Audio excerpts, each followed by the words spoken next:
안녕하세요. 해파리의 유람 파도입니다. 모래입니다. 유영입니다. 섬입니다. 네, 오늘은 저희가 책을 읽어보는 시간을 가져왔는데요. 오늘 읽어볼 책은 한강 작가님의 히라버 시간이라는 책입니다. 시작하기 앞서서 이 책의 줄거리를 간단하게 소개해드리자면 이 책은 말을 잃어가는 한 여자의 침묵과 눈을 잃어가는 한 남자의 빛이 만나는 찰나의 이야기라고 소개가 되어 있습니다. 말을 잃고 침묵 속에서 살고 있는 여자가 스스로 찾아간 히라버를 배우는 곳에서 미래에 눈이 멀게 될 것을 기다리며 살고 있는 남자를 만나게 되면서 두 사람이 서로의 고통을 공유하게 되고 이해하게 되는 그런 이야기입니다. 일단 이번 이 히라버 시간이라는 책은 이제 너무 어려워서 사실 우리가 우리의 지극히 개인적인 생각을 이야기하는 거기 때문에 이걸 들어주시는 청취자분들도 우리가 아예 엉뚱한 소리를 하더라도 이런 생각도 있구나 하고 이해해 주시면 좋을 것 같아요. 일단 이 책을 읽고 나서 뭔가 이 줄거리를 우리가 기승전결로 딱 떨어지게 나눠서 이야기를 나눠보기가 조금 어려울 것 같다는 생각이 들었어. 그래서 맞아. 오늘은 그런 어떤 줄거리 기준으로 나누기보다는 우리 이 책의 챕터별로 이제 제목이 있는 챕터들이 있어. 그래서 그 제목을 가지고 있는 챕터들을 기준으로 해서 이야기들을 좀 쪼개서 그 속에서 하고 싶은 말이 있는 사람들이 말을 하는 방식으로 그렇게 진행을 해보도록 좋아. 할게. 좋아. 일단 먼저 챕터 2, 9페이지에 침묵이라는 제목을 가진 챕터가 나오는데 이 파트에서는 이제 이 주인공 여자가 왜 침묵을 하게 됐는지, 왜 말을 잃게 됐는지에 대한 이야기가 이제 나오는 부분이라고 생각하는데, 여기서 느꼈던 부분이 있는 사람? 나는 챕터에서 여자의 과거를 얘기하기 전에 그녀의 외형을 먼저 설명하면서 시작하고 있거든. 이 챕터에서는 검은 스웨터에 검은 바지를 입었고 재킷도 검은색이고 목도리도 검정색이야. 나중에 그 이유가 나오게 되는데 나는 이게 한강 작가님의 채식주의자를 읽었을 때도 이게 작가님의 특징이라고 생각을 했거든. 초반에 그 주인공의 외면을 설명한 다음에 이렇게 외면을 꾸미게 된 그들의 속사정을 이후에 좀 추가 설명하는 게 작가님의 특징이라고 생각을 했어. 그 얘기를 먼저 하고 싶었고 그 다음 챕터 12쪽에 보면은 그것이라고 표현이 되어 있잖아. 그것이 다시 왔다. 그것이 다시 왔으므로 그녀는 지금까지 해왔던 모든 일들을 중단했고 그것에는 어떤 원인도 전조도 없었다. 라고 그것으로 표현을 한 게 그녀가 정말 이 병을 어떠한 원인도 전조도 없이 겪었음을 정말 어떤 고유명사로 표현할 수 없고 대명사인 뭔가 그것이라고 뭉뚱그려서 말할 수밖에 없는 이유가 그 이후의 추후로 설명된다고 생각해. 그리고 13페이지에 먼저 보면 어린 시절 여자는 영민한 편이었다고 나와 있잖아. 글자를 통으로 외웠을 때는 뭔가 그녀는 그렇게 큰 느낌을 받지 못하였지만 단어 내에서 자음과 모음을 분리해서 생각해보고 그 소리에 대해서 또 한번 생각해보고 모음들을 스스로 조합해보며 모국어에 존재하는 이중모음과 존재하지 않는 결합의 이중모음들을 발견해보고 그것은 그녀에게 있어서 최초의 강렬한 기억으로 남아있어. 그 후 그녀는 일기장 뒤쪽에 조형적으로나 소리로서와 같이 목적과 맥락 없이 그저 인상 깊다고 느낀 낱말들을 적기 시작했는데 그 중에서도 그녀가 가장 아꼈던 것은 숲이라는 단어라고 얘기가 나와 있는데 나도 그래서 처음으로 이 단어를 찬찬히 뜯어보면서 살펴봤던 것 같아. 이 단어가 옛날에 탑을 닮은 듯한 안정적이고 조형적인 글자로서 말소리 자체로도 입술을 둥글게 해서 바람이 천천히 새어 나오다가 폐쇄되면서 끝나는 발음 소리마저도 조형적인 느낌을 주는 단어라고 생각이 들었거든. 그렇게도 이제 의문이라는 것에 진심이었던 그녀가 나는 결국 의문에 잡아먹히게 되었다라는 생각을 많이 했어. 너무 의문을 사랑하다 보니까 하나하나 뜯어보다 보니까 그저 한마디, 한 문장마저도 그녀에게는 너무나도 예민하고 분명하게 들리기 시작해버린 거지. 그래서 그 이후로 그녀는 언어로 무언가를 생각하거나 이해하거나 행동할 수가 없게 돼. 나는 그래서 이 부분이 그녀가 너무 말소리를 뜯어보고 이것에 희열을 느끼다 보니까 오히려 이 의문이라는 것에 잡아먹히게 된 내용을 얘기하고 있지 않나라는 생각을 했어. 그러던 어느 겨울의 수업 시간에 그저 한 개의 평범한 불어 단어가 그녀의 퇴화되어 있던 언어적 기관을 아무도 몰래 심지에 불을 붙이듯 희미하게 움직이게 했는데 이후로 그녀는 사설 아카데미에서 히라버를 배우게 되잖아. 히라버를 선택한 이유는 단지 낯선 문자이기 때문이야. 그녀는 이것보다 더 낯선 문자가 있었다면은 그것을 수강했을 거라고 얘기를 하기도 하지. 같은 강의실에서 후대의 문헌을 원서로 읽기를 원해서 강의를 듣고 있는 학생들과 그녀는 이 강의를 수강하는 목적부터가 달라. 그녀는 자신의 의지로 언어를 되찾고 싶어서 한 개의 평범한 불어 단어가 자신을 조금 움직였듯이 이 강의를 대신 듣게 되는 거지. 그녀는 언어를 잃고 말을 하지 못하지만 오히려 남들보다 주변을 더 볼 줄 아는 사람이라고 생각이 들었어. 같이 수강하는 수강생들에 대한 모든 정보를 그녀가 인지하고 있고, 뭐 어떤 사람은 의예과를 간신히 졸업하고 근데 포기하고 의학사를 공부한다는 대학원생이고, 어떤 사람은 동그란 뿔테 안경을 꼈는데 이런 성격을 가지고 있고, 언어라는 통로가 그녀에게는 없어졌을 뿐 그녀는 여전히 세상을 주의 깊게 바라보고 있는 장면을 그려냈다고 생각해. 여기서 이제 히라버가 처음으로 나오잖아. 나는 사실 히라버라는 거를 부끄럽지만 이 책을 통해서 처음으로 알게 됐는데 히라버에 대해서 조금 찾아봤어. 히라버는 기원전 4세기부터 중세 그리스어가 사용되기 시작한 기원 후 5세기까지 쓰였던 그리스어라고 하더라고. 그래서 현대 그리스어의 직계 조상이자 고전 그리스어의 후손 언어쯤 된다고 생각을 보통 한대. 따라서 그리스어 역사의 과도기적인 시기로 볼 수 있는데 해당 시기의 언어로 주인공인 두 남녀가 처음 만난다는 것 역시 그 둘의 만남이 서로 각자의 분리되어 살던 세상에서 또 다른 세계로 건너가는 과도적 상황을 상징한다고도 볼 수 있을 것 같아. 또한 히라버는 지금은 사용되지 않는 죽은 언어이지만 히라버 강의를 통해 둘은 만나게 되고 각자의 기억과 고통 속에서 살아있지만 어딘가 죽어있는, 아무도 찾아주지 않는 둘에게 있어서 히라버는 마침내 죽은 언어가 아니게 된다고 생각을 했는데 이처럼 히라버 역시 죽어 있었던 둘로 하여금 살아내게 하고 삶의 희망을 찾게 하는 매개체로 작용한다고 나는 인식했어. 히라버는 굴절어란 말이야.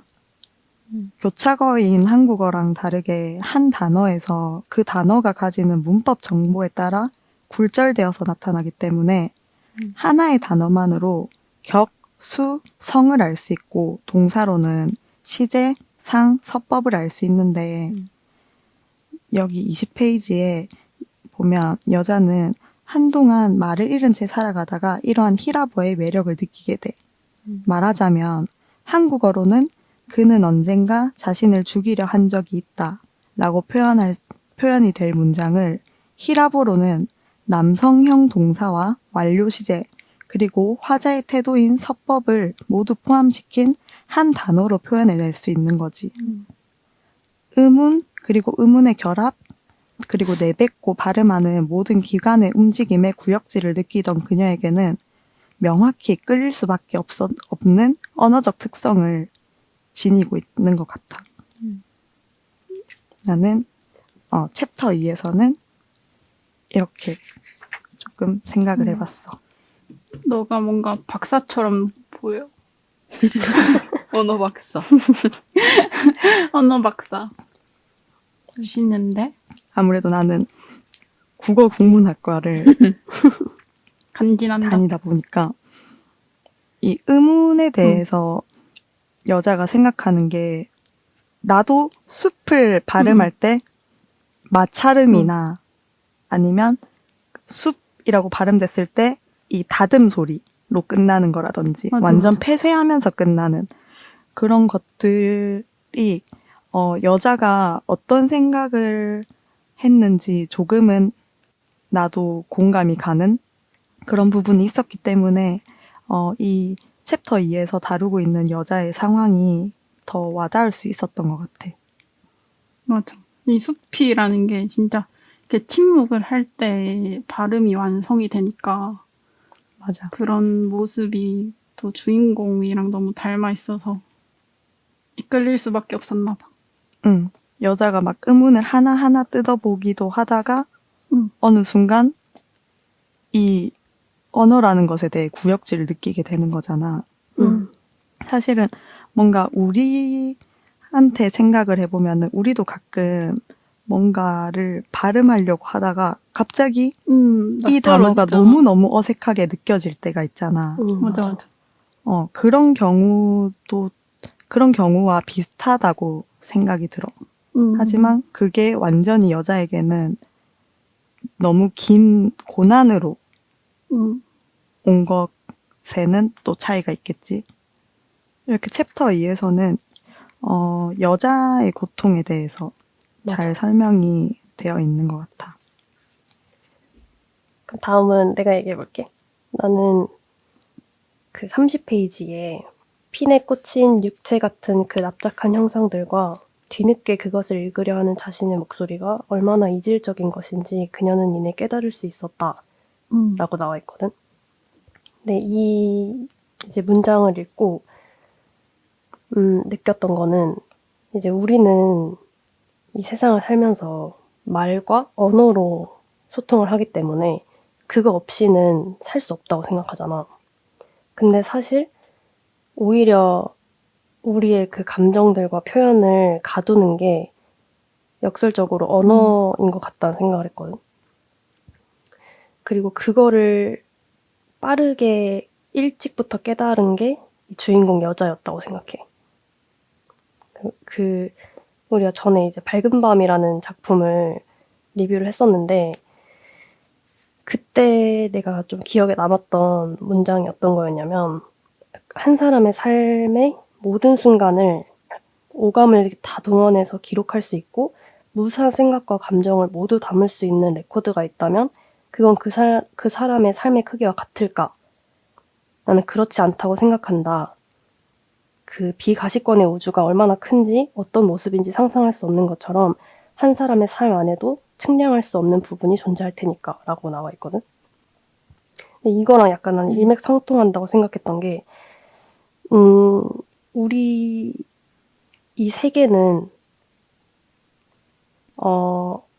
언어보다 훨씬 더 감각적인 부분들이 더 많다고 생각해. 감각으로서만 느낄 수 있는 것들이 더 많다고 생각하는데 이 책에서도 그래서 그런지 감각적인 표현이 되게 많이 나오거든. 뭐 예를 들면 서울 변두리의 상가 골목을 표현할 때도 색이랑 냄새 그리고 사람들의 옷차림 이런 것들 되게 자세히 묘사하고 있고 연푸른 나무라던가 뭐 색채, 검붉은 입술 이런 표현들이 되게 많이 나와.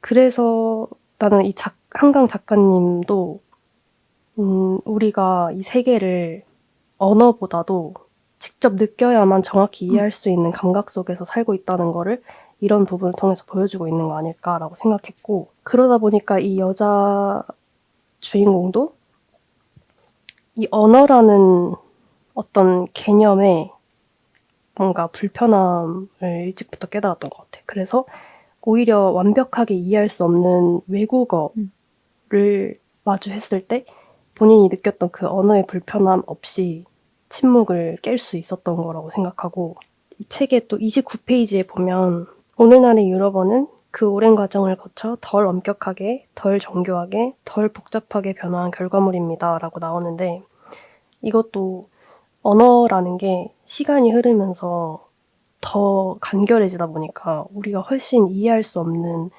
뒷면이라고 해야 되나? 그런 게 더 많아진 것 같아. 그래서 이 작가도 그래서 뭔가 그 정교화, 그러니까 간결화가 되기 전에 히라버라는 언어를 선택한 게 아닐까, 이 두 사람을 연결하는 그 언어로서. 그렇게 뭔가 그런 의미가 있지 않을까라고 생각했어. 맞아. 나도 파도가 말한 것처럼 언어가 덜 복잡하게 변화한다는 거는 사용하기가 쉬워진다는 것이지, 뭔가 어떠한 나의 감정이나 다른 추상적인 것을 말로써 나타내고 싶을 때 조금 더 속박감을 주기도 한다고 생각해. 언어가 간결해지면서 그거를 여자는 경계했던 것 같고, 파도 말대로. 그래서 더 오히려 정제되지 않았던, 그저 단어가 정리되지 않고 어떤 킥킥 터지는 웃음이나 우우 이런 식으로 분절되지 않은 음성, 그냥 그저 몇 개의 단어들이 있을 때 더 자신의 감정을 풍부하게 표현해낼 수 있었던 고어를 선택한 것이 아닐까 하는 생각도 나도 동일하게 했어. 맞아. 그래서 내가 앞에 소개해준 그 문장처럼 그 핀에 꽂힌 육체 같은 납작한 형상이라는 게 그 말에 그 의미를 담지 못한 그냥 정말 글자 그 자체를 표현한 말인 것 같고, 그것을 말하는 자신의 목소리가 얼마나 이질적인지 깨달았다는 거는 그 정말 말로써 완벽하게 표현해낼 수 없는 무언가가 있는데 그거를 자기가 목소리로 내서 완벽하게 표현해낼 수 없다라는 거에 대한 어떤 이질감을 느꼈다고 생각해. 맞아. 그 문장 안에 모든 걸 담을 수 없다고 생각을 했던 거지. 유영이?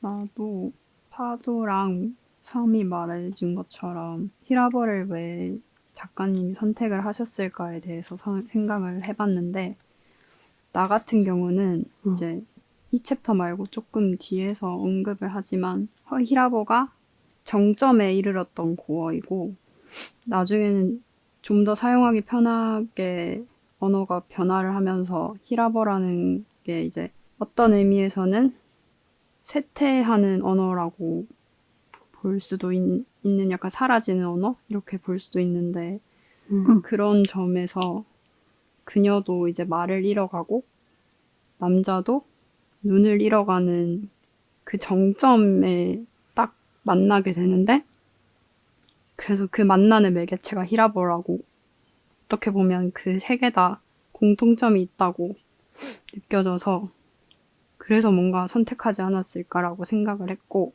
그리고 이제 그녀에게 난 공감이 되게 많이 갔거든. 왜냐면 나도 그녀가 느꼈던 것처럼 언어가 너무 끔찍하고 무겁다고 느껴질 때가 있었거든, 나도. 왜냐면 언어가 없었을 시절보다 언어가 생김으로써 우리가 이제 많은 걸 정의를 할 수 있게 됐잖아. 그래서 정의할 수 있게 됨으로써 이 책에서 그녀가 언급한 것처럼 세상이 완전함과 불완전함으로, 진실과 거짓으로, 아름다움과 추함으로 이렇게 딱 경계를 나누게 되었다고 생각이 들거든. 언어가 생김으로써. 그래서 뭔가 아무 생각 없이 그냥 뱉으면 그 말하는 게 그냥 별거 아니라고 생각이 들 수도 있지만 내가 엄청난 의미랑 생각을 거기에 담으면 담을수록 말에 무게가 생긴다고 생각을 하거든, 나는. 맞아. 그래서 말을 떼기가 무섭다고 느껴질 때가 있거든. 그래서 이 세상에는 수많은 폭력이 있지만 이 책에서는 그런 언어가 주는 폭력성? 그런 것들을 좀 말하는 것 같거든. 거기서 되게 맞아. 공감이 갔고 그런 폭력적인 부분 때문에 그녀도 침묵을 하게 되지 않았을까. 거기서 되게 나도 이해를 할 수 있게 됐었어. 나는 유영이가 금방 말한 것처럼 이 책을 읽었을 때 책이 끝날 때까지 그녀가 왜 말을 잃게 됐는지 간단한 일이 아니기 때문에 무엇이다고 그 잃은 원인에 대해서 말하진 않지만 그래서 나는 이 챕터를 읽으면서 왜 이렇게 말을 잃게 됐을까에 대해서 계속 생각하면서 이 책을 집중할 수 있었던 것 같아. 뭔가 내가 생각하는 것보다도 이 주인공은 이제 자기가 하는 말이라든지 그냥 쓰는 언어에 있어서 수치스러움도 느끼고 막 토하고 싶다고 그러고 비명을 지르고 싶다고 하고 약간 극도로 공포감을 느끼는 모습을 보고 난 솔직히 조금 이해는 안 됐는데 뭔가 그 배후에 다른 치명적인 일이 있지 않았을까 이러면서 그냥 의문점을 가지고 이 책을 읽게 된 것 같아. 근데 너네 얘기를 들으니까는 조금 알겠어. 좀 알겠어. 나는 사실 최근에 알베르 까미라는 작가의 이방인이라는 책을 읽었거든. 근데 그게 그 부조리한 인간을 다루고 있는 책이야. 되게 어려운 얘기지만 까미라는 사람이 부조리한 인간을 약간 이상적인 인간의 상으로 보는 사람이거든. 근데 여기서 말하는 그 부조리한 인간이라는 게 이제 세계는 무질서한데 인간은 우리는 약간 뭔가 인과관계라던가 어떤 질서를 지키면서 살고 싶어 하잖아. 왜냐면 우리는 무질서하면 불안하니까. 그렇기 때문에 인간이 그 무질서나 우연으로만 가득한 세계를 완전하게 이해할 수 없는 게 당연하잖아. 그래서 거기서 오는 그 간극, 그 부조리를 받아들이고 그걸 이해하는 사람을 부조리한 사람이라고 한다고 하더라고. 근데 나는 이 책을 읽으면서 이 여자를 보면서 그 부조리한 인간이 떠올랐던 게 이 여자도 우리가 완전히 이해할 수 없는 언어와 근데 그러니까 완전히 이해할 수 없는 그 감정을 우리가 이해할 수 있는 언어로 표현해야만 한다는 거에 대한 어떤 그 부조리를 깨달은 인물이라는 생각이 들었어. 뭔가 말이 제대로 전달이 됐는지는 모르겠지만. 그래서 그 얘기를 이 챕터에서 하고 싶었어. 나는 그러면은 지금까지는 우리가 여자의 과거의 고통에 대해서 얘기를 했다면 이제는 남자의 이야기를 조금 해보고 싶어. 그게 이제 5챕터. 아, 맞아. 5챕터 이제 목소리라는 챕터에서 이제 편지 형식으로 남자의 이야기가 설명이 되는데 자신이 처음으로 사랑했던 사람에게 쓰는 편지의 내용이야.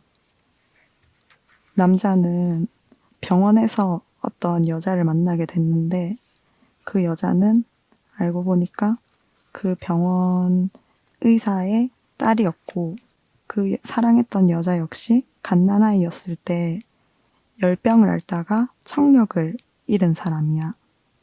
그 여자는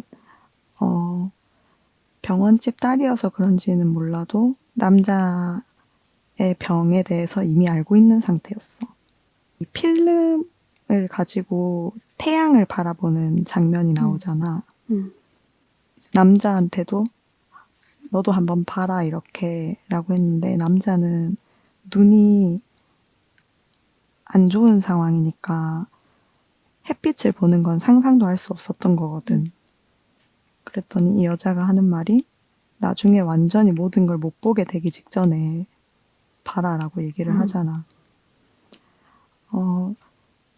이것뿐만 아니라 그냥 다른 챕터들에서도 맞아. 이 사랑했던 여자의 기억이 남자의 시점에서 나오는데 남자한테 참 상처를 많이 줬던 여자로 보이거든. 왜냐면 말을 못되게 해. 말을 너무 그러니까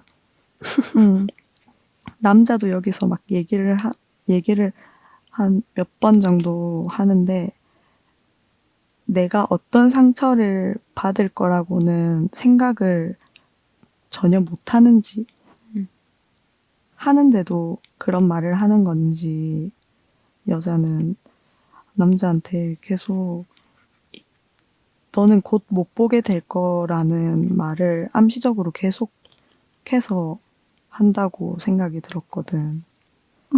그리고 남자는 눈이 완전히 안 보이지는 않지만 그래도 정말 열심히 조금씩 볼 수 있는 사람이잖아. 그래서 아침이면은 그날의 강독할 문장들을 확대경으로 들여다보고 암기하고 거울 속에 자신의 얼굴을 곰곰이 바라보려고 하고 그래서 주위를 더 열심히 보려고 하는 모습이 여자의 모습에 조금 비쳐 보이기도 했어. 여자도 말은 하지 않지만 주변의 모습들을 다 보고 있잖아. 남자는 눈이 잘 보이지 않지만 그렇기 때문에 오히려 더 열심히 보고 내가 안 보이는 부분에 대해서 상상을 해. 소리를 들어가면서 늙은 노인이 화상을 입었나 보다. 어린아이가 아파서 울고 있는 것 같다. 이렇게 상상을 하고 세계를 스스로 생각하고 만들어 나가려고 노력한다는 점에서 여자랑 상황이 많이 비슷해 보이기도 했어. 굉장히 뒤에 나오는 내용이긴 하지만 그는 방금 본인이 쓴 글씨지만 10cm 이상 눈에서 떨어지면 그게 보이지 않고 암기한 대로 소리내어 읽을 때 공포를 느낀다고 해. 태연하게 내 혀와 이와 목구멍으로 발음된 모두 음운들의 공포를 느낀다. 한번 퍼져나가고 나면 돌이킬 수 없는 단어들, 나보다 많은 걸 알고 있을 단어들의 공포를 느낀다고 표현이 되어 있는 곳이 있는데 이 부분이 가장 여자와 닮은 부분을 상징한다고 생각을 했어. 여자는 스스로 발음하고 있는 음운들의 공포를 느끼고 남자는 내가 방금 적은 글씨임에도 조금만 멀어지면 볼 수 없고 이 내가 발음한 단어들은 멀리 퍼져나가고 내가 볼 수 없는 멀리 있는 모든 것들을 이 단어들이 나보다 더 많이 알고 있을 것에 대한 공포를 느끼는 거지.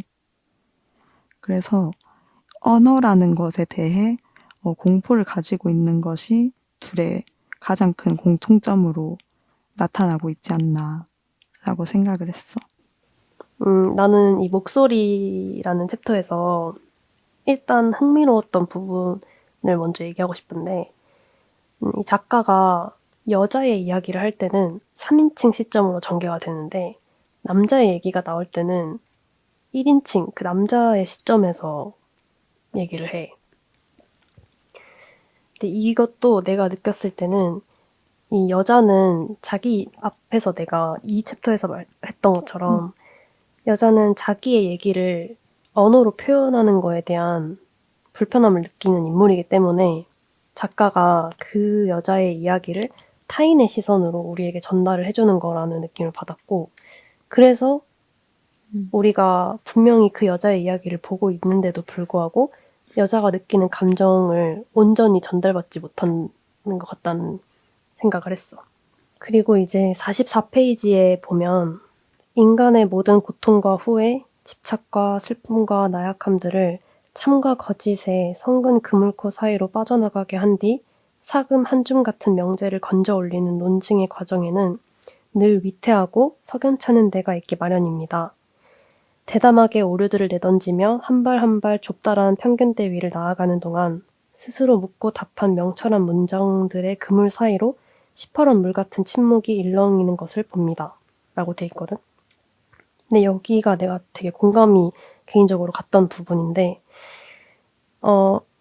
앞에서 계속 얘기했던 것처럼 사실 이 세상에는 우리가 이해할 수 있는 법칙보다 이해할 수 없는 무질서가 더 많고 그게 당연한 거라고 생각하는데, 우리는 무언가가 이해가 되지 않으면 불안해지는 존재이기 때문에 자꾸 참과 거짓, 정답과 오답 이런 식으로 구분하고 그걸 믿으면서 사는 거라고 생각하거든. 그래서 사실 나도 가끔은 뭐 전문가 같은 사람들이 나와서 뭐 이게 정답이에요 라고 말한 무언가가 또 어떻게 보면 다른 상황에 적용을 해봤을 때는 아, 그게 답이 아닌 것 같은데? 라고 느낄 때가 되게 많았거든.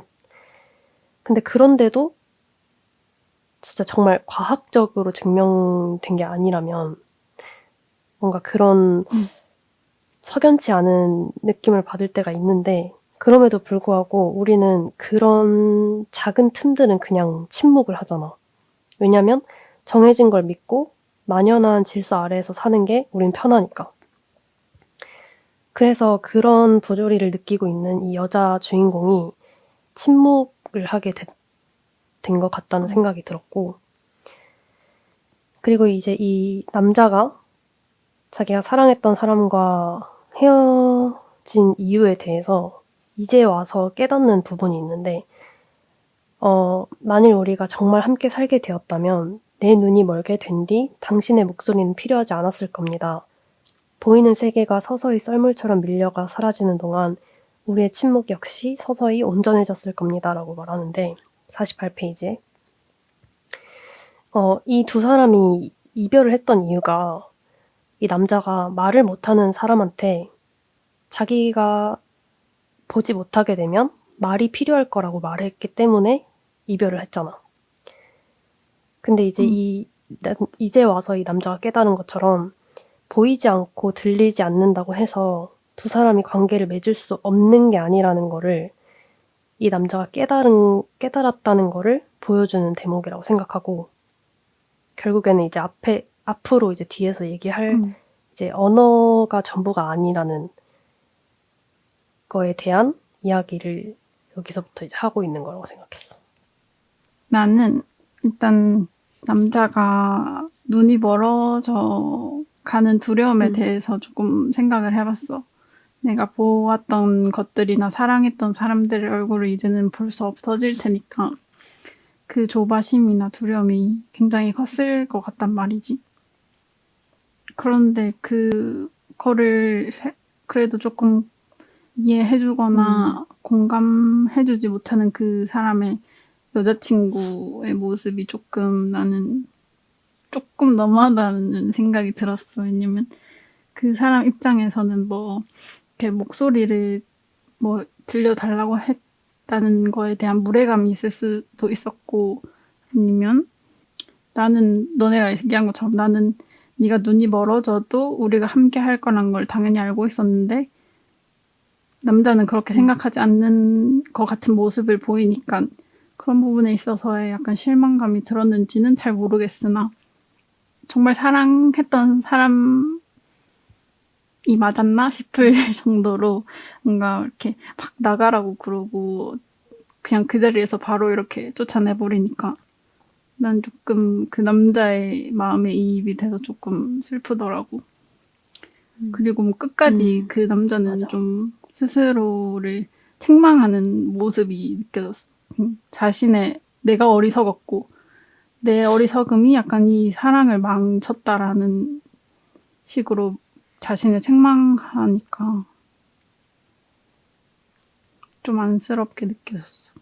맞아. 작가님이 근데 남자가 처음으로 사랑했던 여자를 이러한 모습으로 등장시킨 이유에는 남자가 깨달음을 얻은 것에 대한 설득력을 높이기 위한 인물의 등장이라고 생각을 해. 그래서 사실 나도 이 여자가 너무 미웠거든? 너무 못됐게 얘기해서. 어떻게 보면은 내가 너라면 지금 점자 배웠겠다. 막 이렇게 얘기하잖아. 그래서 미웠는데 오히려 그 여자를 통해서 남자가 배운 게 더 많기 때문에 남자도 여전히 그 여자를 생각하고 있는 마음이 드러나지 않았나. 그런 생각도 했어. 그 다음은 이제 7챕터 51페이지부터 시작되는 눈이라는 챕터에 대한 이야기인데 여기서는 이제 다시 여자에 대한 얘기를 하게 되고 여자가 이렇게 침묵을 하게 된 원인을 찾기 위해서 심리 상담사랑 이제 이야기하는 장면으로 시작이 되거든. 이 전 챕터였던 목소리에서 조금 연결이 돼서 이 여자가 목소리는 이제 몸의 부피보다 그 물리적인 부피보다 훨씬 더 넓게 퍼지기 때문에 자기 존재를 넓게 퍼뜨리고 싶지 않았다가 첫 문장이야. 이 챕터에. 이 챕터에 대해서 얘기하고 싶은 부분 있어? 나는 바로 그 다음 페이지에 나오는 그녀의 탄생 부분이랑 조금 연결지어서 한번 생각을 해보고 싶었어. 그녀의 어머니는 그녀를 가졌을 때 병에 걸린 상태였고 그래서 약을 많이 먹어서 성한 아이가 나올 수 없을 거라고 생각을 했잖아. 그래서 처음에는 아이를 지우려고 했으나 태반이 형성이 되어서 나중에 유도분만 주사를 놓아서 아이를 사산시켜주겠다고 의사가 약속을 했지만 태동을 느낀 그녀의 엄마는 병원에 가지 않았고 나중에 아이를 낳는 순간까지 불안해하다가 태어난 아이의 손가락과 발가락을 여러 번 세어본 후에야 마음을 놓았다는 이야기가 나와. 그녀는 자라면서 이 일화를 계속 반복해서 들었고 하마터면 넌 못 태어날 뻔했지 라는 문장을 주문처럼 계속 들었다고 해.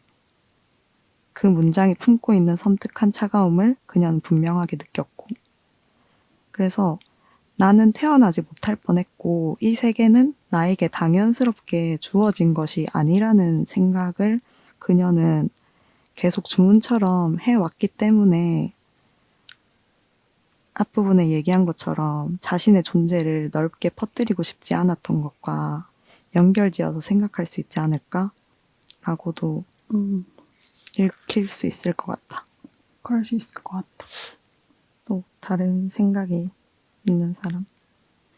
나는 그 여자가 말할 수 있었을 때 말하는 대신에 상대를 물끄러미 바라봤대. 이 여자가. 말 대신 눈으로 인사하고 눈으로 감사를 표현하고 눈으로 사과하고 이런 사람이었던 거야. 그래서 그러니까 언어보다 시선으로 뭔가 말하려는 내용이 더 완전하게 번역을 할 수 있다고 믿었던 사람이었고 그래서 이 챕터의 제목이 눈인 것 같기도 하고 근데 이제 57페이지에 보면 그 여자가 휴식 시간에 이제 흑판을 올려다 봐.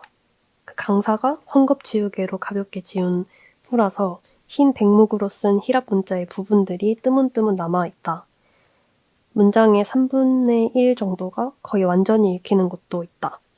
넓은 붓으로 일부러 형태를 만든 것처럼 희끗하고 거친 소용돌이가 남은 곳도 있다. 이런 서술이 나와. 이걸 보고 느낀 거는 언어라는 건 흔적을 남기는데 그 흔적은 완전히 보이지도 않고 완전히 보이지 않지도 않아. 그래서 이 언어라는 건 자기 존재를 남기는데 근데 이 여자가 목소리를 퍼뜨리고 싶지 않아 했던 이유는 이 언어라는 게 변형이 돼서 흔적을 남기기 때문이라고 생각을 했어. 근데 그게 물리적인 우리 육체보다도 훨씬 더 부피가 크니까 그래서 남기고 싶지 않았던 거라고 생각하고 근데 심리치료하는 장면에서는 계속 과거의 삶에서 문제를 찾으려고 한단 말이야. 사실 그 여자가 자라온 어떤 과정이나 환경이랑은 사실은 크게 연관이 없는 그냥 여자의 침묵일 수 있는데 그래서 그냥 내 생각으로는 이 여자가 지극히 그냥 언어라는 거에 대한 어떤 회의라던가 뭔가 감각의 정말 중요한 부분을 깨달아서 침묵을 하게 된 거라고 생각했는데 자꾸 그에 대한 원인이나 답을 찾으려고 하는 이 심리 치료 방식이 조금 답답하게 느껴지기도 했어. 사실 나도 그랬어. 우리가 겪는 어떤 문제들이 설명이 되지 않는 것들이 많으니까. 맞아. 음.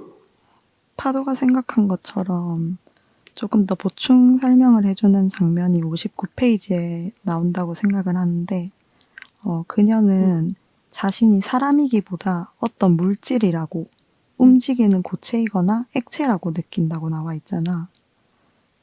그러니까 그녀가 생각하는 방식 자체가 자신의 몸이 너무 무겁게 느껴지고 언어라는 자신이 내뱉는 언어도 똑같이 그렇게 무겁게 느껴지고 옛날에 어떤 아픔 때문이 아니라 그죠?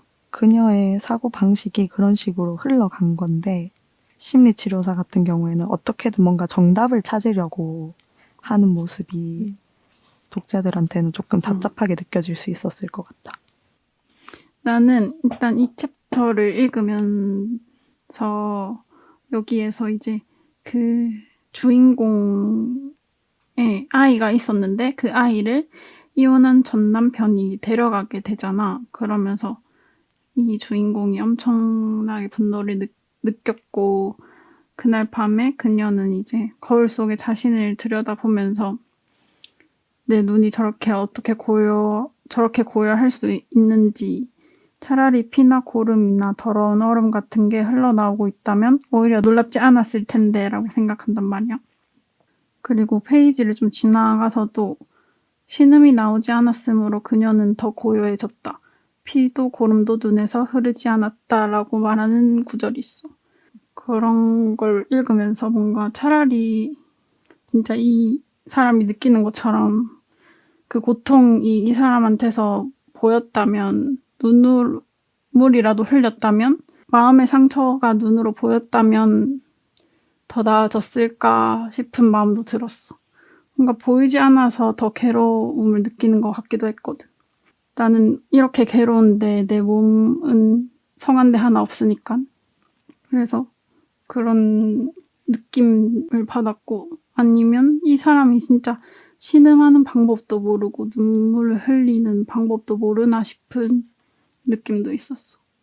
방법을 차라리 알았더라면 나았을진 모르겠지만 뭔가 신음도 하지 않고 엉엉 울지도 않는 주인공이 좀 슬프게 느껴졌던 것 같아. 그리고 나도 이 상담사랑 이 사람이 대화하는 대목에서 그녀가 제일 받아들일 수 없었던 거는 그녀를 이해한다는 상담사의 말이었다고 한단 말이야. 이걸 들으면서 나도 조금 공감이 갔던 게 누군가가 나에 대해서 이해한다고 했을 때 그것이 거짓처럼 느껴져서 이 말이 공감이 됐다라기보다는 내가 뭔가 누군가를 공감해주고 또 위로해주고 싶을 때 뭔가 섣부르게 이해한다고 하면 그것도 좀 이 사람처럼 좀 상처이거나 그게 진실되지 않은 것처럼 느낄까봐 이런 생각을 평소에도 조금 했었는데 건강하게 이해한다고라든지 아니면 건강하게 좀 너를 위로해주고 싶은 방법은 뭔지 생각하게 됐어. 근데 그 방법을 아직까지 잘 모르겠긴 하지만. 맞아. 나 진짜 너무 공감하는 게, 이 심리 상담사가 나오는 장면들 중에서 이 심리 치료사가 이해합니다 라고 말을 한 것에 있어서 이 말이 정말 폭력적으로 느껴졌어.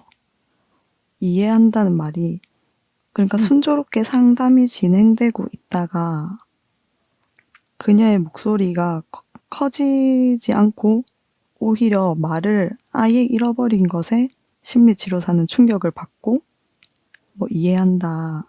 당신이 얼마나 고통을 받았는지 이해한다. 라고 얘기를 하는데, 어느 누구도 그녀를 이해할 수 없다고 생각해. 그녀는 그냥 그렇게 이해한다고 하는 심리치료사한테 펜을 집어서 아니요, 그렇게 간단하지 않아요 라고 뭔가 처음으로 그녀의 마음을 들을 수 있는 필담을 보여준 것 같거든. 그래서 나도 모래가 얘기하는 그 이해한다고 얘기한 심리 상담사의 말이 조금 많이 불편하게 느껴졌어. 나도 나를 이해를 못하겠는데 상대가 나를 이해한다고 하니까. 맞아.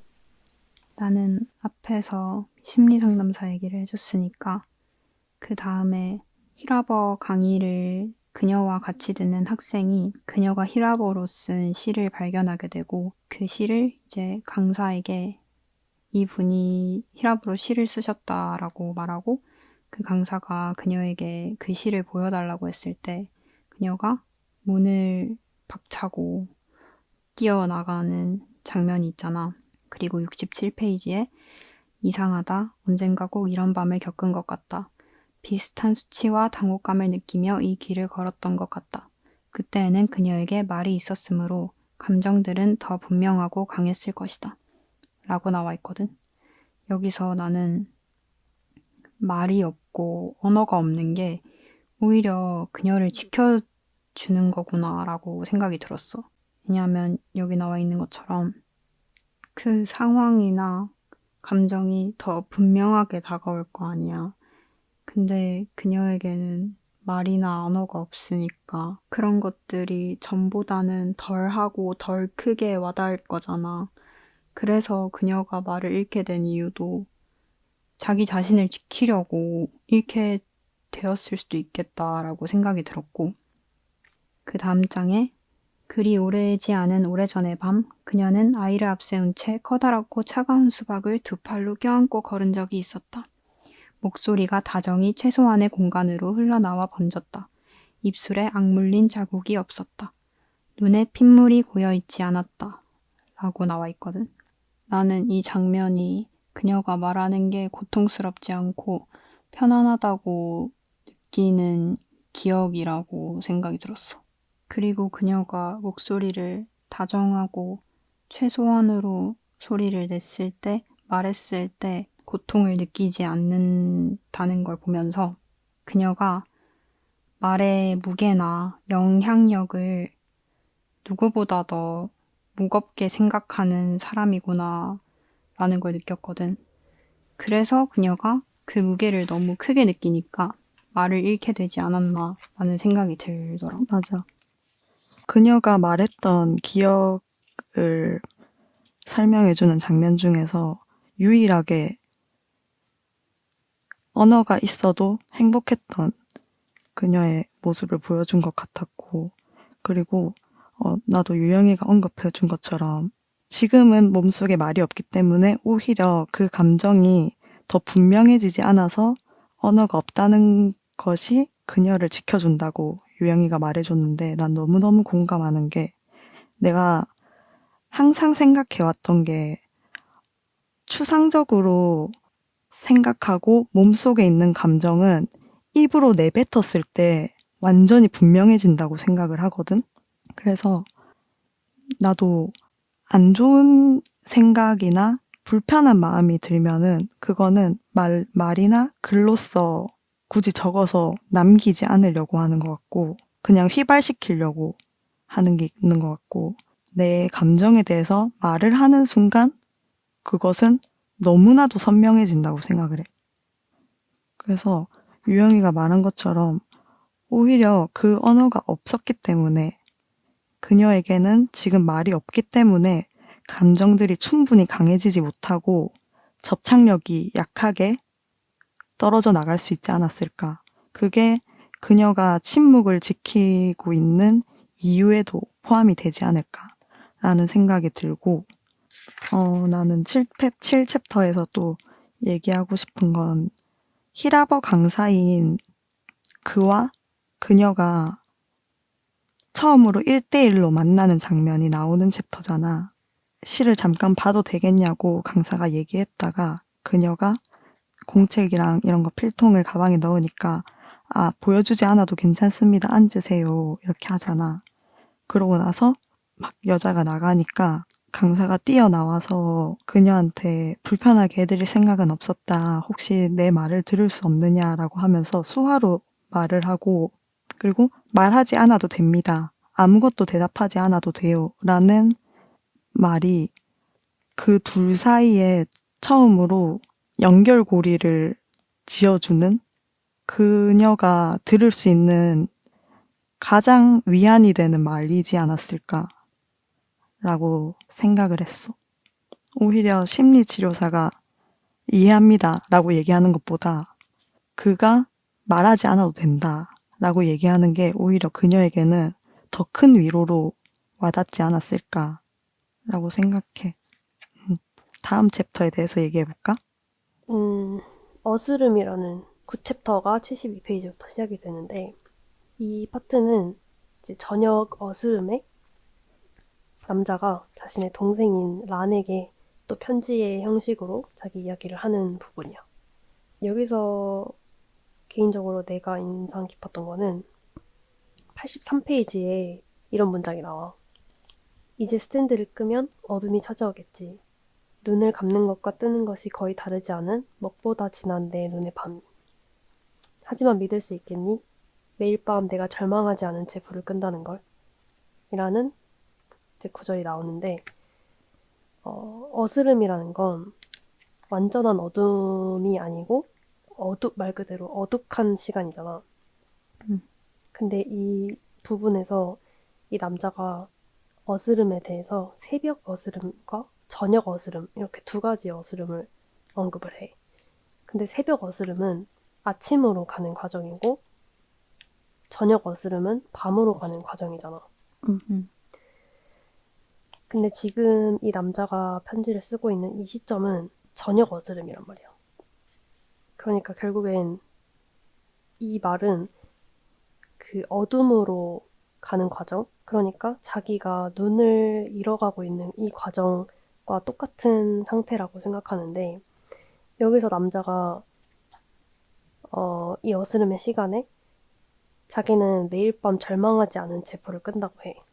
그래서 나는 이 부분에서 자기가 눈을 잃어가고 있는 이 어스름의 시간에서 그 어둠에 대한, 그러니까 자기가 눈을 잃는 미래에 대한 두려움이 없다. 그거에 대해서 더 이상 두려워하지 않고 있다. 받아들였다. 라는 걸 보여주고 있는 대목이라고 생각이 들었어.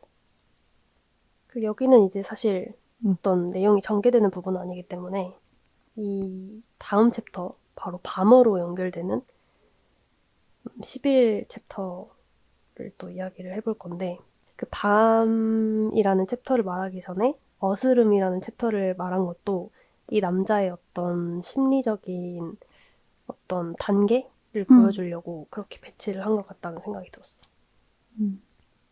그래서 이제 11챕터 밤에서는 또 여자의 입장에서 이야기가 다시 이어지는데, 11챕터는 내가 앞서 얘기했던 것처럼 그녀가 검은 옷을 입고 있는 이유를 설명해주고 있고, 어머니의 상을 치른 후부터 이제 그녀는 자신의 마음이 밝아질까봐 죄스러워서 상복처럼 이제 계속 검은 옷을 입게 되고, 99페이지에 보면 그녀가 초등학교 시절에 만들었던 만화경에 대한 얘기가 나와. 혹시 너네는 만화경이 뭔지 알아? 나 몰라, 잘. 한번 설명해줘. 만화경이 장난감인데 이렇게 동그란 원형 통에다가 유리 조각이랑 색종이를 오려 붙여서 만든 그 장난감이란 말이야, 예전에. 응. 내가 예전에 그 오정희 작가님의 동경이라는 소설에서도 만화경이라는 소재가 나온 적이 있었는데, 만화경은 그 거울의 반사랑 대칭으로 모습이 이렇게 계속 나타난단 말이야. 만화경을 이렇게 돌릴 때마다, 원통을 돌릴 때마다 계속해서 이제 빛의 반사에 의해서 계속 다른 모습이 나타나. 그래서 그녀가 이제 한쪽 눈을 대고 만화경을 흔들 때마다 펼쳐지던 이상한 세계에 그녀는 단박에 사로잡혔었다라고 표현이 되어 있는데, 내가 읽었던 오정희 작가님의 동경이라는 소설도 그렇고, 그 다음에 그 모리미 도미히코의 단편 소설인 요이야마 해랑이라는 책에서도 만화경이 상징적인 소재로 등장한 적이 있었거든. 내가 잠깐 설명을 하자면, 그 소설에서는 15년 전에 딸을 잃어버린 삼촌이 만화경을 종종 홀린 듯이 들여다보는데, 거기서 만화경은 똑같은 모양이 2번 나타나는 일이 없어. 형태가 바뀌고 계속 변형되는 만화경 속의 무늬와 풍경을 위안을 삼는다라는 소재로 나오는 소설들이 있었거든. 그래서 그것처럼 여기서 나타나는 만화경이라는 소재도 그냥 단순한 그냥 사물로서가 아니라, 그녀가 말하지는 않지만 계속 그녀가 바라보고 있는 여러 모습의 세계를 표현하고 있는 거라고 생각을 했어. 만화경 속에서 이렇게 계속 모양이 바뀌는 모습이 그녀가 말을 잃은 뒤에도 이따금 눈앞에 그 만화경 속의 세계가 겹쳐 떠오를 때가 있다고 표현이 되는 걸 보면서, 말을 잃고 나서 그녀가 더욱 세상을 넓게 더 주변적으로 바라보고 있는 것을 보여주는 소재로 쓰이지 않았을까라는 생각을 했던 것 같아. 만화경 부분은 나는 생각을 안 해봐서 나도. 되게 새로운 관점. 좋았던 것 같아. 그 만화경이 내가 그냥 단순히 지나치는 사물로만 보이지 않았던 이유는, 그 다음 페이지인 100페이지에서도 이제 조각난 기억들이 움직이며 무늬들을 만든다. 어떤 맥락도 없이, 어떤 전체적인 조망도 의미도 없이 조각조각 흩어졌다가 한순간 단호히 합쳐진다. 이런 식으로 나오거든. 만화경을 보면은 되게 무수한 나비들이 일제히 날갯짓을 멈추는 것처럼 그녀의 유년 시절을 이제 보여주는 상징적 소재로 여기서 활용되고 있다고 생각을 했거든. 그리고 좀 내가 인상 깊었던 장면이 이 챕터에서 나왔는데, 100페이지인데 그녀의 아이랑 이야기를 하면서 오늘은 인디언식으로 이름을 지어보자고 하면서 아이랑 장난을 치는 장면이 나오잖아. 아이는 재미있어하며 자신의 이름을 반짝이는 숲이라고 지었어. 그래서 그리고 여자에게도 이름을 지어줬는데 엄마에게 이름을 지어준 거지. 근데 정말 그게 정답이라는 듯이 장난치는 행위지만 마치 가장 정확한 장면이라는 듯 단호하게 펄펄 내리는 눈의 슬픔이라고 엄마한테 이름을 지어준단 말이야. 나는 그냥 이 소설을 좀 전체적으로 읽으면서 눈이라는 챕터도 아까 있었고 주인공인 남자의 눈이 잘 보이지도 않고 그래서 나는 의도했는지는 몰라도 눈이라는 동음이유로 중의적 의미를 담고 싶었던 것이 아닐까라는 생각도 해보았어. 펄펄 내리는 눈의 슬픔이라는 게 내리는 눈을 명확하게 얘기하고 있는 것 같지만서도 이제 완전히 이후에 그녀와 그가 서로의 아픔을 공유하고 치유하는 것처럼 느껴지는 것에서 좀 연결지어서 생각할 수 있지 않을까라는 생각을 해보았어. 그리고 아이는 자신의 이름을 반짝이는 숲이라고 지은 건 그녀가 초등학교 때 자신이 생각했던 가장 안정적이고 조화로운 단어라고 설명이 되었었잖아. 그래서 여자에게 있어서 아이가 스스로 자신을 장명한 거지만서도 여자에게 아이란 자신이 느낀 숲의 의미처럼 가장 안정적이고 유일하게 조형적인 그런 인물이 아니었을까라는 생각을 해보았어. 왜냐면 1챕터에서 14페이지에 그중 그녀가 가장 아꼈던 것은 숲이었다 라고 나오잖아. 그것과 100페이지에서 아이는 자신의 이름을 반짝이는 숲이라고 지은 것이랑 조금 연결해서 생각을 해봤던 것 같아. 맞아. 일단은 나는 그녀가 시선에 대해 언급했던 적이 있었거든. 시선만큼 즉각적이고 직관적인 접촉의 방법은 존재하지 않는다고 그녀는 느꼈다. 접촉하지 않으면서 접촉할 수 있는 거의 유일한 방법이었다라고 언급을 했거든. 근데 이제 이 챕터에서 92페이지에 두 사람이 잠자코 서로의 얼굴을 들여볼 때가 있다. 차츰 그의 얼굴이 그녀에게 낯익은 것이 되었다. 그의 평범한 이목구비와 표정과 체구와 자세가 고요한 이목구비와 표정과 체구와 자세가 되었다. 하지만 그녀는 그것에 어떤 의미도 부여하지 않았다. 그 변화에 대해 언어로 생각한 적이 없기 때문이다라고 나오거든. 근데 난 여기서 그녀가 이 남자를 좋아하게 됐구나라고 라는 생각이 드는 거야. 이렇게 표현을 막 그렇게 직관적으로 하진 않았지만 평범함이 고유한이 된다는 게 그게 되게 너무 뭔가 와 어떻게 이렇게 표현을 할 수가 있을까 하는 생각이 들더라고. 진짜 그녀가 시선으로 바라보고 접촉하지 않으면서 접촉하였던 이 순간이 뭔가 두 사람이 이맘때쯤부터 서로를 의식하고 좋아하게 되지 않았을까라는 거를 볼 수 있었던 것 같아. 난 느낄 수 있었어. 그런. 맞아. 언어로 생각한 적이 없기 때문에 의미를 부여하지는 않았지만 그래도 분명히 이제 인식하기 시작한 시점을 보여주는 장면 같이 느껴지기도 해. 나는 유영이랑 완벽하게 똑같은 생각을 했단 말이야.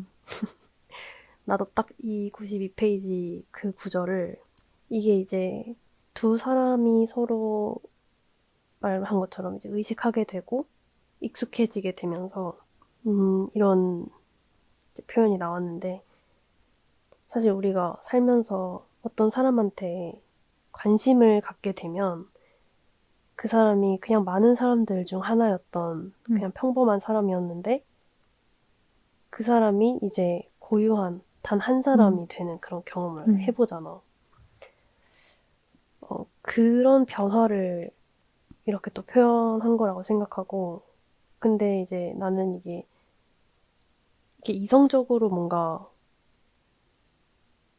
뭐 좋아지게 되는 걸 수도 있고 그냥 인간적으로 이 사람에 대한 관심이 깊어질 때 나타나는 변화라고도 생각하고 근데 이제 그 와중에도 그 여자는 그것에 어떠한 의미 부여도 하지 않았다고 나와 있는 게 이것 또한 이렇게 한 사람의 고유함을 우리가 느끼는 과정도 우리가 설명할 수 없는 그냥 감각의 영역에 이라는 거를 또 한 번 보여주고 있는 대목이라는 생각이 들었어.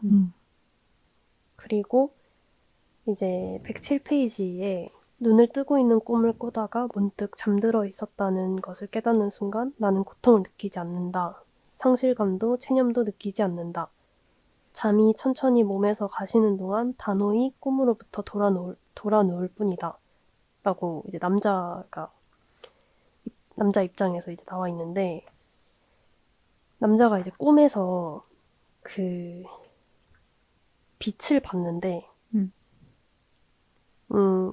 그 자기가 빛을 본 게 꿈이었다라는 거를 그 잠에서 깨고 어둠 속에서 그걸 깨달았음에도 불구하고 고통스러워하지 않는다고 하잖아.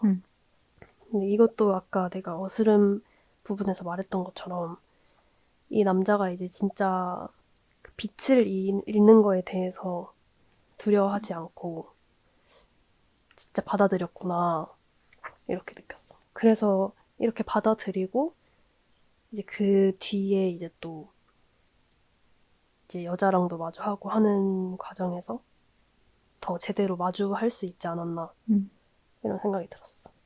14챕터는 이제 얼굴인데 여기서는 그 남자의 친구였던 요아힘 그룬델의 죽음 이야기가 나와. 여기서 요아힘 그룬델이 했던 얘기가 나는 이제 결말 부분에서 할 얘기가 있거든. 근데 하나만 얘기하고 가자면 110페이지에 이를테면 너는 그렇게 말할 자격이 스스로에게 있다고 믿고 있었던 거지. 세상에 어떤 불행이든 스스럼 없이 대해도 될 만큼 고통을 겪어보았다고. 라고 하는데 어떻게 보면 사실 고통의 크기라는 건 우리가 뭐 비교할 수 없고 측정할 수 없지만 가끔 그런 함정이라고 해야 되나? 그런 함정에 빠지기도 하는 게 내가 어떤 고통을 겪고 있을 때 그 고통이 너무 고통스러울 때 그게 나의 고통이 가장 큰 고통이라고 생각하게 되는 인간의 어떤 측면이 있는 것 같아. 근데 그게 어떻게 보면 어리석음으로 누군가에게는 느껴질 수도 있겠다라는 생각이 들었어. 나의 고통이 크다고 해서 다른 사람의 고통을 함부로 이해한다거나 그게 아무것도 아니라거나 하는 식의 뭔가 생각은 착각일 수 있다. 맞아. 맞아. 그래서 나도 요아힘이 남자가 죽음과 소멸의 이데아에 대해서 얘기를 하잖아. 여기서 반응이 어둠에는 이데아가 없어. 그냥 어둠이야. 마이너스의 어둠. 이렇게 말을 하는 거야. 그럼 나는 정말 내가 남자였으면 엄청 상처가 되는 말이라고 생각이 되거든. 왜냐하면 남자는 이제 곧 눈이 멀고 어둠의 세계밖에 닥치지 않을 텐데 그 어둠에 이데아가 없다고 말하는 것 자체가 맞아. 어쨌든 뒤에 보면 요아임이 그 남자를 좀 내가 느끼기에는 이성적으로 좋아했던 것 같거든? 이 남자를. 그런데 그 좋아하는 사람을 어떻게 이렇게 이런 말을 할 수 있지?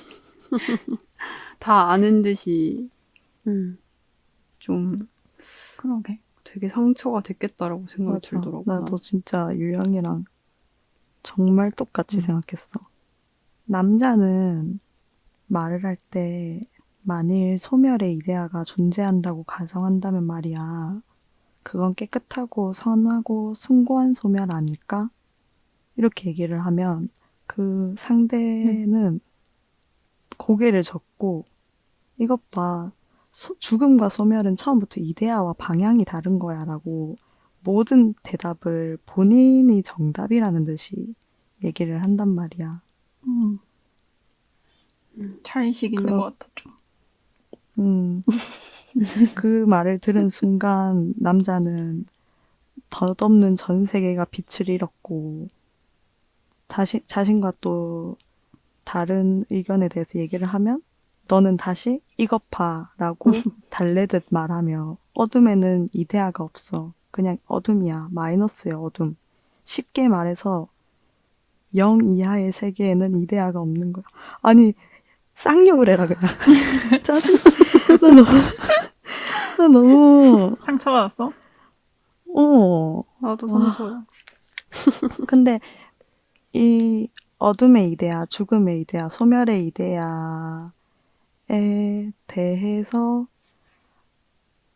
둘이 이렇게 대화를 한 것이 결국에는 이 둘은 영원할 수 없었음을 알려주는 대목으로도 볼 수 있을 것 같아. 둘은 너무나 가치관이 다르고 그 둘은 가치관이 너무 다른 사람임을 보여주고 난 다음에 그 다음에는 바로 히라버의 문법, 이 복잡한 문법 체계가 남자에게는 마치 고요하고 안전한 방처럼 느껴졌다라는 게 앞서 첫사랑인 그 여자와는 맞지 않았음과 그리고 히라버가 자신에게 고요하고 안전한 방처럼 느껴졌다는 것에서 이제 주인공인 그녀와의 공통점을 한 페이지에서 완전히 대비적으로 보여주면서 그 주인공인 둘의 관계를 더욱 부각시키는 작용을 하기도 하는 것 같아. 얼굴 파트는 이제 이 정도인 것 같고 그 다음이 이제 17챕터의 어둠이라는 챕터거든.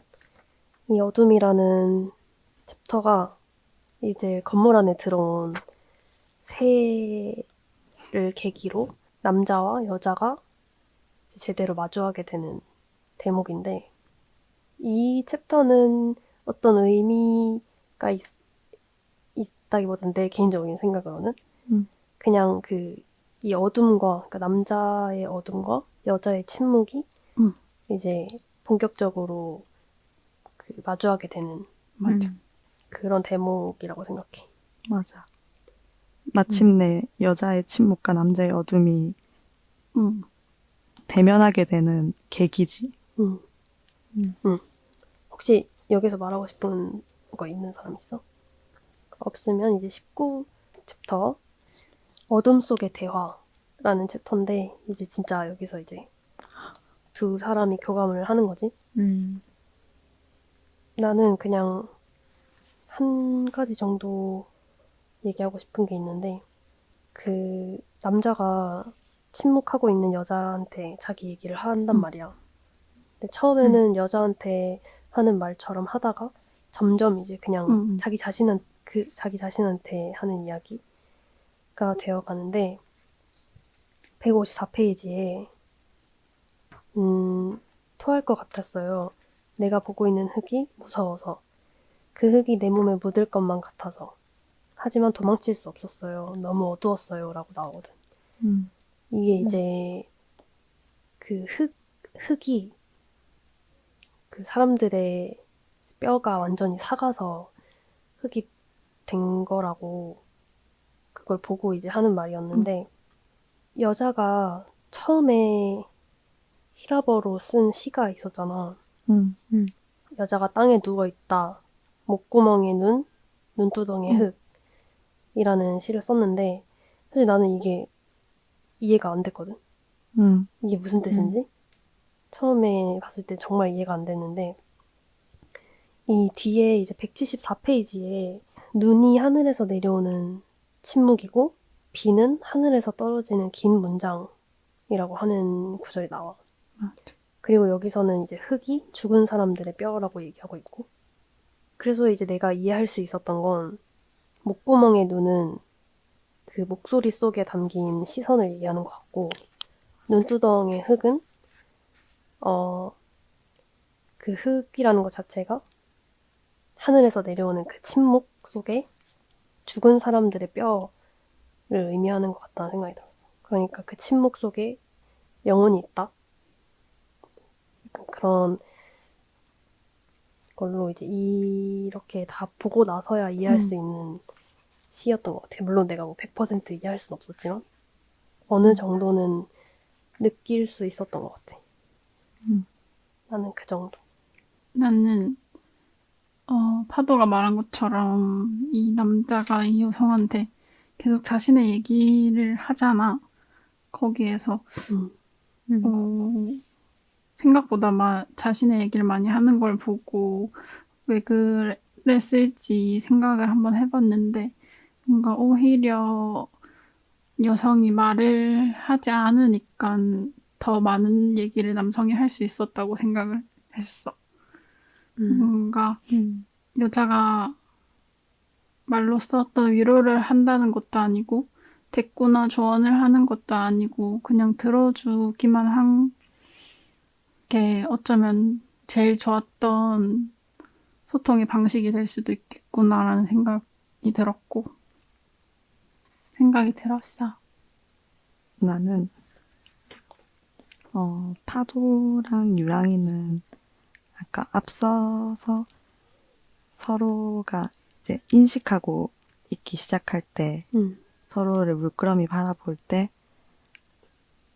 사랑이라고 느꼈다고 했는데 나는 이 챕터에서 이제 둘이 정말 사랑을 시작하는구나라고 느꼈던 게 170페이지에 지금 택시를 부르겠어요? 라고 왼손을 내밀었을 때 그의 손바닥 위에 아니요, 첫 버스를 타고 갈게요. 라고 쓴 게 진짜 너무 사랑같이 느껴져서 그냥 아니요, 첫 버스를 타고 갈게요. 라는 말을 보는 순간은 그냥 완전히 내가 연애 소설을 읽고 있다는 생각이 들 정도로 너무너무 애틋하게 느껴졌어. 그니까 뭔가 손바닥에 이렇게 그렸을 거라고 생각하니까 그 상상하는 이미지도 그 장면을 생각하니까.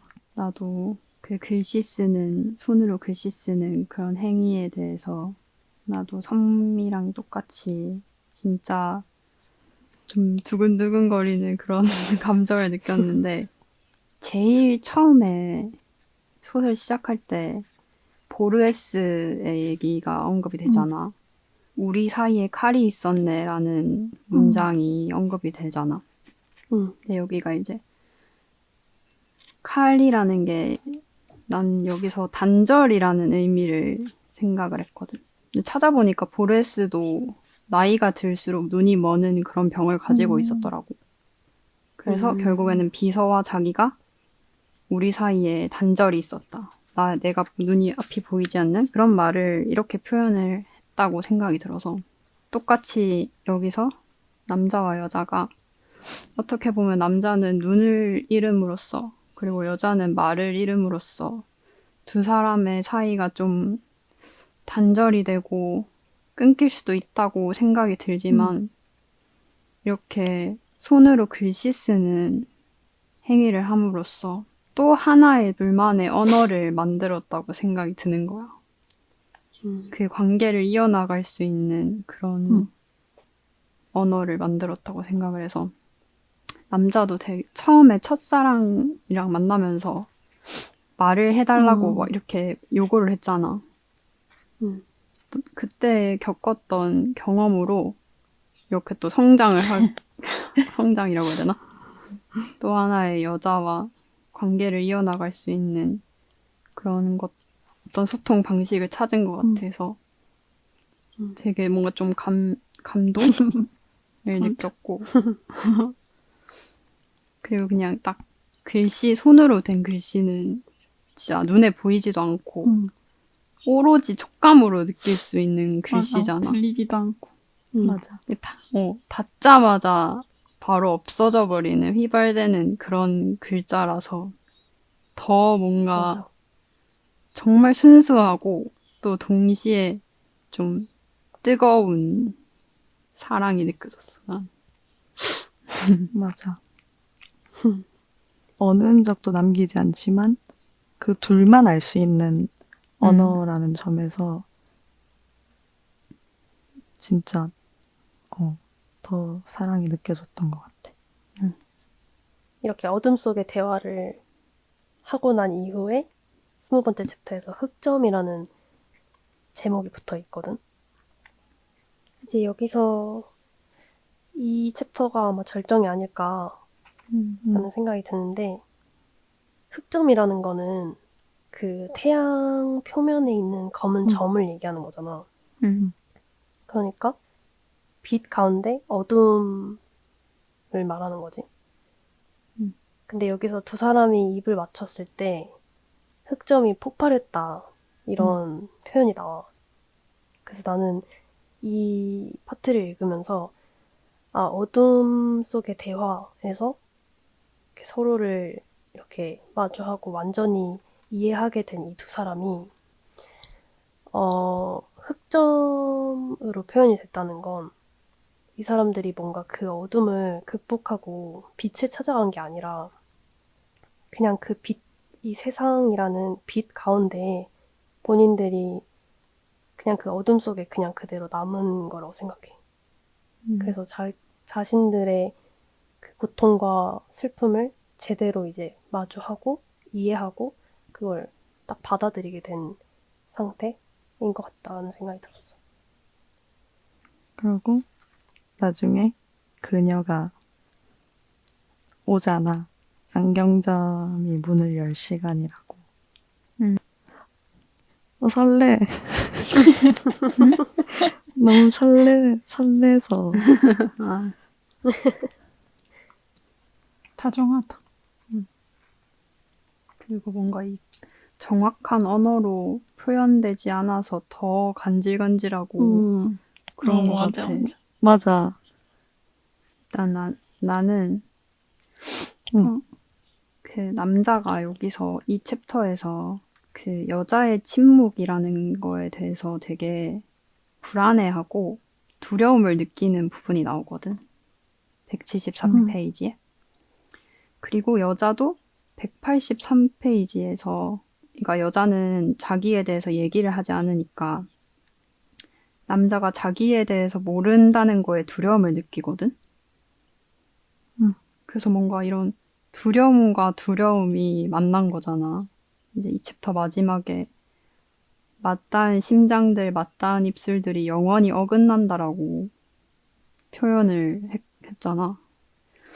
여기서 뭔가 그런 두려움과 두려움이 만나고 서로의 그 눈이 멀고 말을 잃고 이런 연약함들을, 그런 것들에 이제 뭔가 어긋나는 하지만 맞닿은 그런 것들이 잘 표현이 돼 있는 챕터라고 생각이 들어가지고 나도 되게 설레하면서 읽었던. 그 다음이 이제 21번째. 21번째가 이제 심해의 숲이라는 이름이야. 여기서 심해는 완벽한 어둠이고, 숲은 아까 처음에 말했던 것처럼 그 침묵으로 완성이 되는 말이잖아. 그 여자가 좋아했던. 진짜 마침내라는 말이 맞는 것 같은 게, 마침내 진짜 그 완전한 그 어둠 속에서 어떻게 보면 숲이라는 어떤 온전한 공간을 찾았다. 그러니까 이 두 사람의 어떤 안식처를 찾았다는 생각이 들고, 그 완전한 어둠 속에서 두 사람이 서서히 떠오르게 됐는데도 불구하고 두려웠지만 두렵지 않았다고 얘기한단 말이야. 그러니까 이젠 두 사람이 함께니까 더 이상 두려워도 두렵지 않은 맞아. 그런 상태가 된 것 같고, 이게 어둠의 상태에서 빛으로 가지 않아도, 침묵의 상태에서 언어를 찾는 상태로 가지 않아도 그냥 그 자체로서 이 사람들이 서로를 이해하게 된 것 같아서 뭔가 마음이 따뜻해졌달까? 맞아. 나도 21챕터는 소설보다는 특히 좀 시처럼 쓰여진 챕터라는 생각을 많이 했는데, 아까 파도가 얘기해준 것처럼 두려웠어요, 두렵지 않았어요, 울음을 터뜨리고 싶었어요, 울음을 터뜨리고 싶지 않았어요 라고 나오는 부분이 나는 이상하게도 그게 옆에 히라버가 적혀 있는 것처럼 느껴졌어. 읽을 때. 왜냐면 50페이지에 보면은 6챕터에서 히라버 그 강의에 멈추시오, 멈추지 마시오, 나에게 물어보시오, 아무것도 나에게 묻지 마시오, 다른 방법으로 하시오, 결코 다른 방법으로 하지 마시오. 이런 그런 강의가 첨부되어 있어서 그랬는지는 몰라도 이 말이 내가 히라버를 모르지만 히라버로 적혀 있는 것만 같이 느껴졌어. 그래서 그 히라버 강의에 이어져서 이제 그 둘을 연결시켜준 히라버가 나는 이상하게 여기서 느껴지더라고. 둘의 만남의 매개체가 된 히라버가 끝으로 가는 이 거의 마지막 챕터인 이곳에서 나는 느껴졌던 것 같아. 나는 이제 여기서 여자가 언어를 읽고 남자는 눈을 읽고 그런 읽는다는 게 어쩌면 쇠퇴해가는 과정이고 어둠이랑 소멸 그런 것 따위에 이데아가 없다고 그래서 이 세상에는 완전한 것과 영원한 것이 없다고 되게 덧없다라고 생각할 수도 있지만 이 소설에서는 그런 어둠이랑 쇠퇴를 밝히는 게 결국은 사랑이라는 거를 되게 보여주는 것 같고 그 사랑이 결국에는 살게 하고 우리를 되게 멈출 것 같던 그런 시간들을 흐르게 하고 그런 것들을 보여주는 것 같았어. 그래서 실제로 한강 작가님도 이 책을 쓸 때 우리가 정말로 이 세계에서 그러니까 좀 더덥고 폭력적인 세계에서 살아나가야 한다면 어떤 지점에서 가능한가라는 질문으로 시작을 했다고 하시더라고. 그래서 결국에는 이 소설을 쓰면서 한강 작가님이 내린 결론은 인간의 가장 연한 부분을 들여다보는 것, 그 부인할 수 없는 온기를 어루만지는 것, 그것으로 우리는 마침내 살아갈 수 있는 것 아닐까? 라고 결론을 내리셨다고 하더라고. 그래 나도 이 책을 느끼면서 정말 연한 부분을 들여다보고 진짜 거기서 온기를 느끼고 어루만지고 하는 과정에서 우리가 살아나갈 수 있지 않을까라는 걸 진짜 느꼈던 것 같아. 맞아. 그래서 나는 이 마무리가 둘의 뭔가 희망적인 부분으로 보이면서도 그 서평 써주신 문학평론가 이소연님이 작성하신 글을 보면은 이렇게 아름답게 온전하게 몰락하는 방법을 가르쳐준 소설이 우리에게 있었던가 이렇게 평가를 하셨단 말이야. 그래서 희망적으로 보이기도 하지만 이렇게 아름답게 온전하게 몰락할 수 있구나. 또 동시에 느낄 수 있는 소설이었다고 나는 생각해. 맞아. 눈이 안 보이고 말을 잃은 그 모습 그대로 계속 함께 있을 수 있다는 게 제일 따뜻한 부분이었어. 그래서 그 모습 그대로 어둠은 계속 고이고 정적은 계속 쌓이면서 그들의 시간은 다시 흐를 수 있다는 게 덧없는 거 투성이인 세상에서 그래도 서로가 희망이 되어준다는 게 너무 좋았어. 나는 그래서 이 다음이 이제 0이거든? 약간 에필로그 같은 느낌의 0인데 이게 0번째 챕터이기도 하면서 작가가 0이라고 그냥 제목을 붙인 챕터인 것 같다는 생각도 했는데 아까 그 요아힘 그룬델이 했던 얘기처럼 요아힘 그룬델은 어둠에 그러니까 영 이하의 세계에는 이데아가 없다고 말했잖아.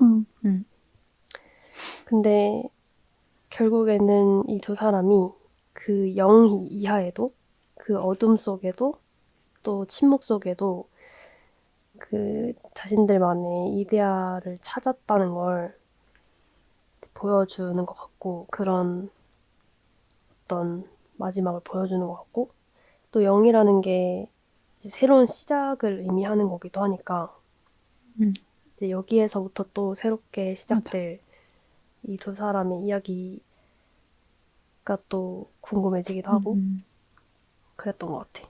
맞아. 영 이하의 세계에 이데아가 있음을 두 사람이 증명해낸 것 같기도 해. 이렇게 해서 아주 긴 시간 동안 히라버 시간이라는 작품을 한번 곱씹어 봤는데 뭔가 너무 어려웠는데 동시에 다 읽고 났을 때 이 글로 적힌 이 말을 이해하지 못했던 부분을 뭔가 그냥 감각으로 느낄 수 있는 부분도 있었던 것 같아. 뭔가 너네 하는 얘기들을 들으니까 좀 더 약간 퍼즐이 맞춰지는 듯한 느낌도 있는 것 같고. 맞아, 나도 정리되는 맞아. 거. 그러니까. 나도 생각해보지 못한 부분들에 대해서 다양한 맞아. 생각을 들을 수 있어서 너무 좋았어. 진짜. 근데 그 이 한강 작가님이 쓰시는 이 문체가 너무 섬세해. 맞아. 맞아. 소설인데 시를 읽는 것 같이 맞아. 진짜. 진짜 감각적이고 섬세하다고 느꼈어. 그러니까 그 공간의 공기에 약간 습도까지 느낄 수 있을 것만 같이 맞아. 너무 습도. 이렇게 실감나게 느껴지는 것 같고 그냥 좋았던 문장들은 계속 읽으면 읽을수록 달큰해진다고 해야 되나? 맞아. 어떨 때에는 되게 섬세하고 되게 감각적이고 사실적으로 쓰는데 어떨 때는 되게 추상적이게 시처럼 쓰고 하니까 맞아. 되게 말도 안 그냥 된다. 시간이 너무 빨리 간 것 같아, 읽는 동안. 그리고 너무 서늘하면서 너무 딱 맞아. 이렇게 두 가지를 동시에 느낄 수 있다니까. 그리고 뭐 책 분량이 그렇게 많은 분량도 아니었는데도 불구하고 맞아. 우리가 맞아. 이렇게 오랜 시간 얘기해 그러니까. 할 수 있다는 게 이렇게까지. 놀랍다. 진짜.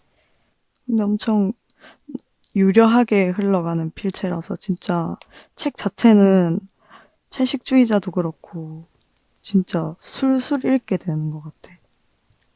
맞아. 읽은 시간보다 우리가 토론한 시간이 더 긴 것 같이 느껴질 정도로. 그니까. 되게 어렵지만 재밌지만 많은 생각이 드는 그런 책이었던 것 같아. 그럼 마지막으로 우리가 딱 마무리하면서 각자의 한 문장을 뽑아보면서 마무리를 하자. 좋아.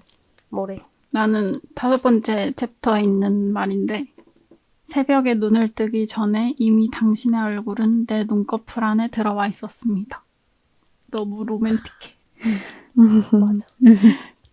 나는 어스름 챕터에 있었던 83페이지에 하지만 믿을 수 있겠니? 매일 밤 내가 절망하지 않은 채 불을 끈다는 걸. 이거를 좋다. 받고 싶었어. 나는 그의 평범한 이목구비와 표정과 체구와 자세가 고요한 이목구비와 표정과 체구와 자세가 되었다. 로맨틱해.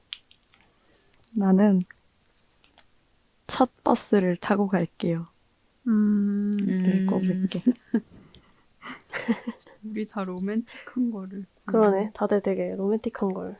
첫 버스를 타고 간다는 건 이제 뭔가 둘의 시작을 알리는 것 같기도 해서. 히라버 시간 진짜 꼼꼼하게 다 우리가 짚고 넘어간 것 같아서 의미 있는 시간이었고 오늘은 이렇게 마무리해보도록 하겠습니다. 다음은 또 어떤 이야기를 들고 올지 기대해주세요. 감사합니다. 오늘은 여기까지. 안녕.